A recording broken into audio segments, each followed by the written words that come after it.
Week 5 in the NFL. On the year in total, we're up 105.1 units. We're hot. And the reason is Aaron Judge, home run leader, cashed for plus 1,500 for us.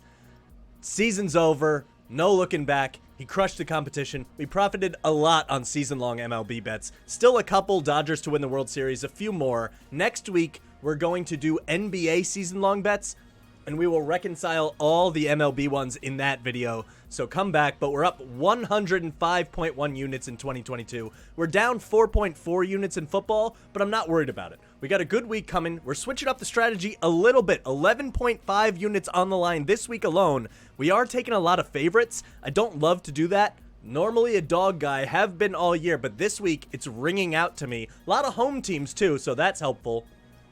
We'll do some fantasy stuff, deep fantasy sleepers at the end. We don't do the normal stuff. Only deep categories for the people that are desperate. Who the hell am I going to start at receiver? Everyone's hurt. We got you. Here we go. First pick is the FanDuel Sportsbook No Sweat Same Game Parlay. No ads here, but FanDuel allows you every single Thursday to do a $50 parlay as long as it's plus 400 odds or better, a same game parlay on the Thursday night football game. If you lose, you get a free bet back for $50. It's basically a free roll. We've hit a bunch of them. I don't necessarily count this towards a loss for us, but if we hit them, God bless. And if you're watching this video when it comes out on Thursday, which you should be, like, subscribe, all the stuff, you'll get access to it. Broncos minus 2.5, Colts Broncos under 45.5 total, and Cortland Sutton over 64.5 receiving yards is plus 405. How's that? No Jonathan Taylor, a bunch of defensive players out for the Colts, 2-3 starters maybe.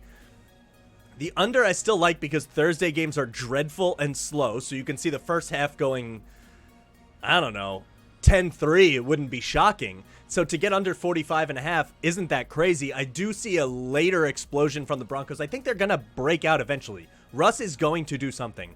I know he is. He's not this bad. He hasn't looked that bad. 2 out of the 4 games he's played pretty well, and the team just hasn't gotten there, and Hackett has made weird decisions. They fumbled on the one a couple times. I really think the Broncos take care of business tonight, and I love that at plus 405. So that's the no sweat same game parlay.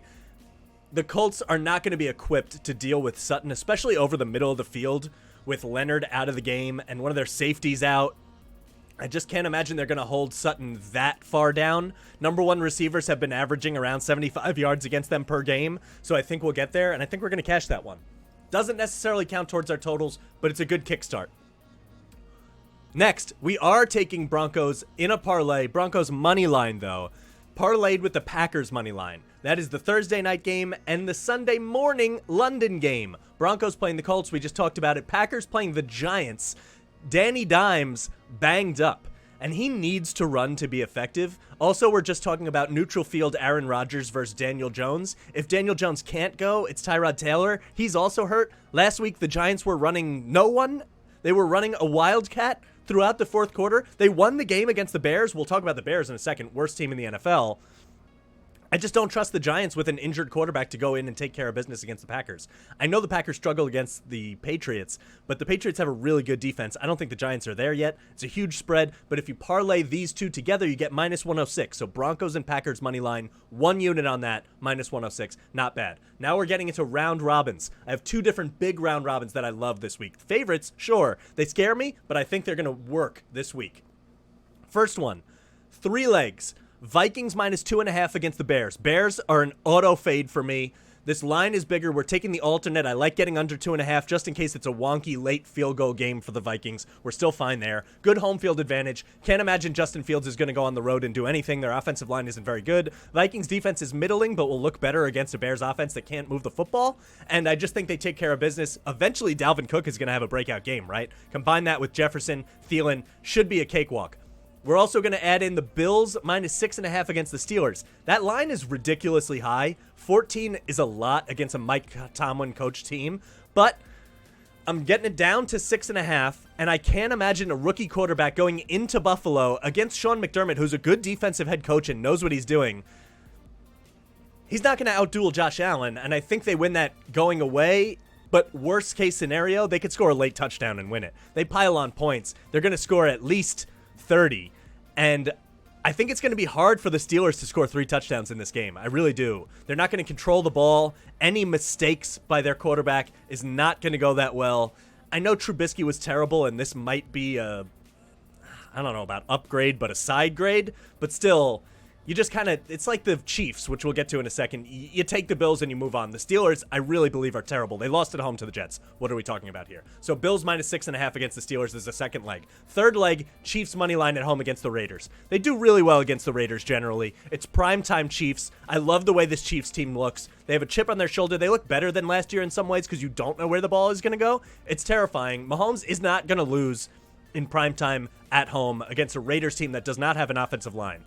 This game might stay close and be a shootout for the first half, and then I see the Chiefs pulling away. So those 3 teams, I have in a round robin for 3 units. That comes out to roughly minus 117, but it depends on which teams win. You guys know how the odds work on round robins. If you parlay them together, I'm doing a 3-team parlay with them together as well, you get plus 147, and I'm putting 1 unit on that. So 4 units total for those 3 teams, some of it round robin, some of it parlay. Mix it up however you want. I like it. Another round robin coming at you.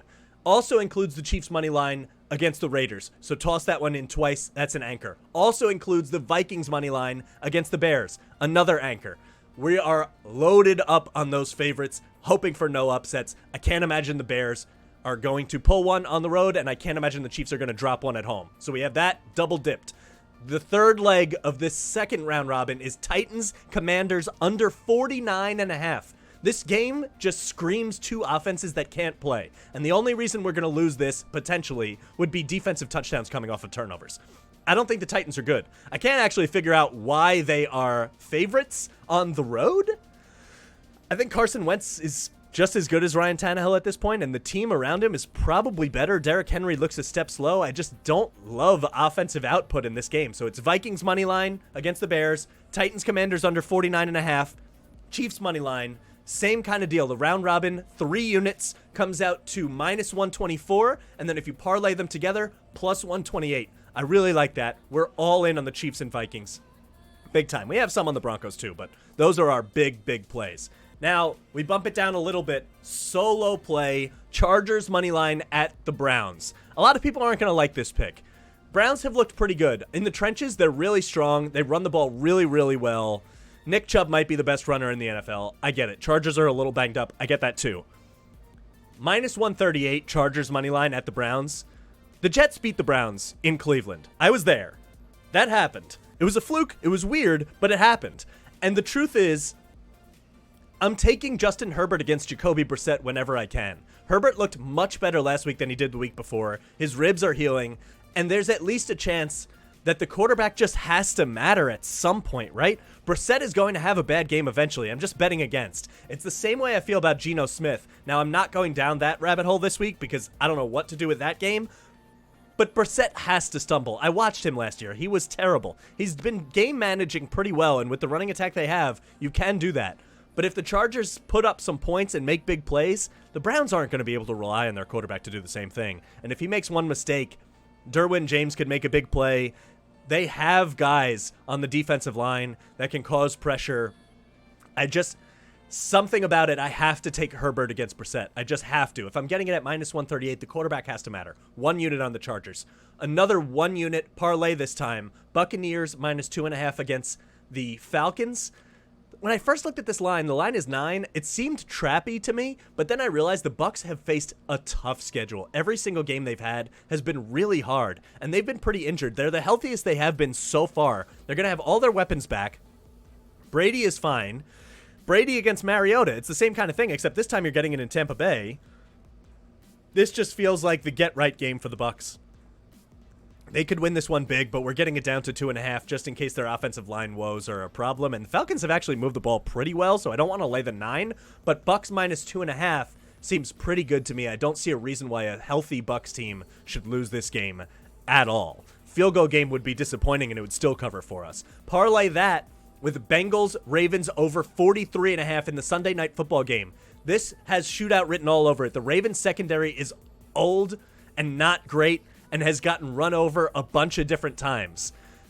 The Bengals have not looked awesome. Their offensive line has really let Joe Burrow down, but the Ravens blitz a ton. And Joe Burrow is one of the best quarterbacks in the league against the blitz. He's very good. He proved it last year against the Ravens. He carved them up twice against heavy blitzes. Will the Ravens adjust and not blitz? Maybe, but I don't think their secondary can hold up either way. So if the Bengals are going to put up points, I definitely think the Ravens are going to put up points. And we're getting it at over 43.5 on an alternate line. 24-20 clinches this for us.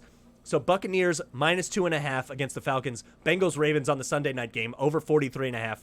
Parlay those together, 1 unit minus 122. Not bad.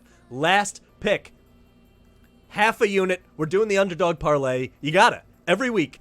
Commanders money line against the Titans. I'm not taking the Titans as a road favorite. I just don't believe that should be a thing. I don't see why they're road favorites. They haven't looked good at all. Now, I know the Commanders haven't looked good either, but by default, this should be, a pick 'em or Commanders -1? I don't understand why we're getting underdog odds on them at home. And then Bengals money line against the Ravens. Same thing I just said before. I realize why a team is underdogs at the Ravens. They've looked very good, and they haven't trailed for more than 30 seconds all year long. But Joe Burrow against the blitz is awesome, and it could fix the offensive line woes. And by the way, I think that offensive line is just getting better and needed some time to gel together. So I'm taking the upside of the Bengals in that we haven't seen them at their best yet. So Commanders and Bengals money line, half a unit, plus 435. Pretty nice if we can cash that one. We've been looking for the underdog parlay that will hit. Staying away from all the other games. There's a lot of questionable games. You don't need to hear about them. You can get that on some other podcast or YouTube or whatever you want to call it. Like and subscribe, by the way. Deep fantasy options. This week at quarterback, I like Carson Wentz. I keep saying Titans shouldn't be road favorites, and I don't think the Titans are good. If you're in a pinch and you need to start a quarterback, I think sometimes Wentz puts up those deep balls where you're like, only a couple guys in the league can do that. How did he do that? And so I could see this being a week where all of a sudden Wentz makes some big plays. Logan Thomas is healthy. You get the receivers going. Terry McLaurin hasn't had a huge game yet, but he should. Dotson is there. I just like the Commanders this week, so I'm in on that. If you're looking ahead to week 6 and 7, Jimmy G plays at Atlanta and versus Kansas City. I wouldn't take him this week against Carolina because their offensive line is really banged up, but it's going to get healthier as we move forward. And if you're in a pinch and looking ahead and you have someone for this week, but the following couple of weeks you have bye weeks or some kind of concern, Jimmy G is fine. He's going to give you 18-19 in a standard scoring league. At running back, the only one I could really find that was a deep league interesting ad was an IR stash, and it's Gus Edwards on Baltimore. They've been super banged up. Mike Davis is done. Justice Hill got injured. Kenyon Drake has looked terrible. He's going to have to be active behind J.K. Dobbins this week. And Dobbins has health concerns himself. Now, he looks really good, but if something happens to him, Gus Edwards is going to come back and all of a sudden be thrust into a starting role. If you can stash him on an IR somewhere and not use a roster spot, it's kind of nice to add him. At wide receiver, I like Rondale Moore, only because he's available all the time. This is really short term until Hopkins is back. But I have to assume that Rondale Moore's yak is going to be valuable. At some point, he's like the poorest possible version of Deebo Samuel minus the tackle breaking ability, but he's electric in the open field. If they can just get him the ball, he could be a PPR guy. He could break one. And at some point, teams are going to have to realize that they're throwing to Marquise Brown 17 times a game, right? At some point, you have to double him. They don't have anyone else to throw to. They cut Andy Isabella. AJ Green is permanently hurt. Rondale Moore has to do something eventually. He just came back from injury. Didn't look good in the first game he came back, but maybe he knocks the rust off. Maybe you get a guy that you could flip later or is serviceable for a week here, maybe. Tight end, I'm going with the same guy I have before, and I really still like him. Bobby Tonyan, Robert Tonyan, Packers. The Packers need someone to throw to. I keep thinking Christian Watson's going to be the guy, but he doesn't run routes. He's like an end-around machine. Dobbs has been fine. Watkins is injured. Cobb is fine. I mean, who are they throwing to aside from Lazard? Tonyan hasn't gotten the lion's share of the tight end snaps yet because he's still working back from the knee injury, but he is targeted in the red zone a lot. Scored a touchdown last week. And if you can just get him going in the red zone, it's serviceable enough to start at tight end for a week. And if he does more than that, it's a bonus. So you can always fall back on a guy like that that's always available. Tight end is pretty deep, but it's a dart throw for touchdowns. And I just think Rodgers is going to get touchdowns. He probably does, generally. Defense, I'm going back to the well. Commanders against the Titans. I just don't believe in the Titans if you couldn't tell by now. That's all we got. 11.5 units. You heard them all. I'm not going through them again. Next week, NBA season-long bets. We have a lot of them coming. I have a dozen picks that we're locking in. upwards of 20 units on the line. We've been doing good on our season-long bets the whole year. That's all we got. Go out and win. Let's get positive in the NFL. Like and subscribe at MikeTheMush Sports for more on Twitter and Instagram. We'll see you next time. Peace out.